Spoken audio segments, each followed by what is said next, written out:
Train wheels are used on rail cars around the world. Passenger trains rely on them to transport people. Freight cars depend on them for hauling products. And the locomotives that pull these trains and freight cars count on them to keep people and products moving smoothly.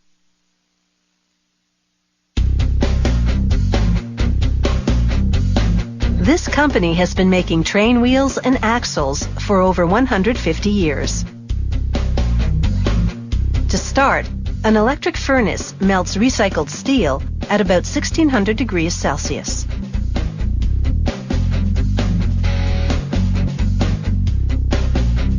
A gigantic bucket transfers the liquid metal into what's called a mold pit. Inside the pit, the metal fills 8 molds from the bottom up, creating steel ingots 6 meters long.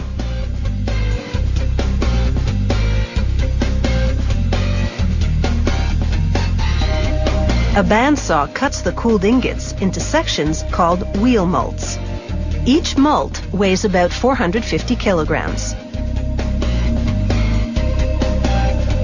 To prepare the molds for forming into train wheels, automated machinery loads them into one door of this rotary furnace, and they exit the other side at some 1300 degrees Celsius.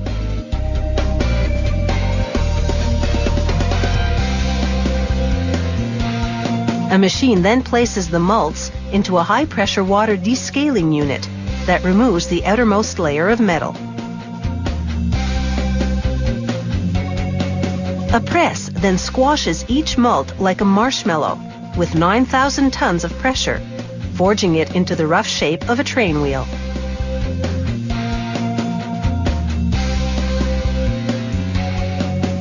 The train wheel is 76 centimeters in diameter when a robot removes it from the press and delivers it to a rolling mill. The mill squeezes and shapes the wheel until it expands to 91 centimeters in diameter, a 20% increase.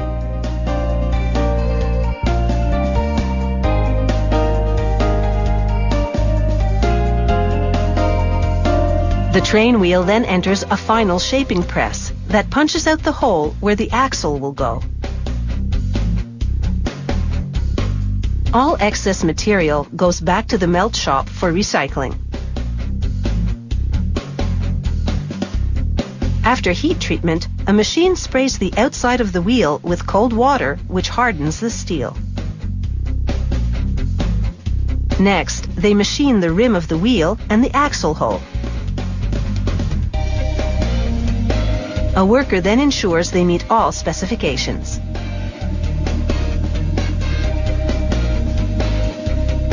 Identified and labeled, the wheels are now ready for the axles.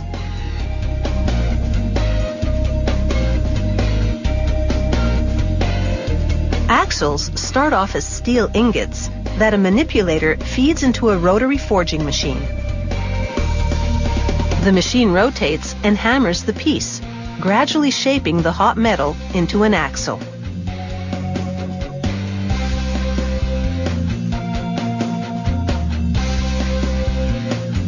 The manipulator and the forging machine work as a team, ultimately shaping the axle to the required diameter and length.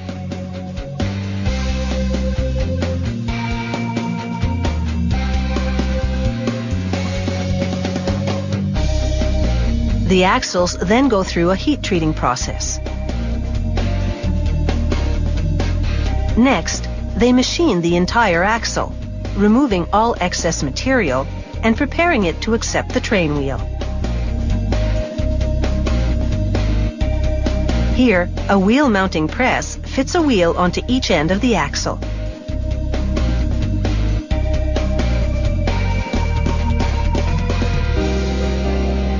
A worker lubricates the axle and attaches a bearing.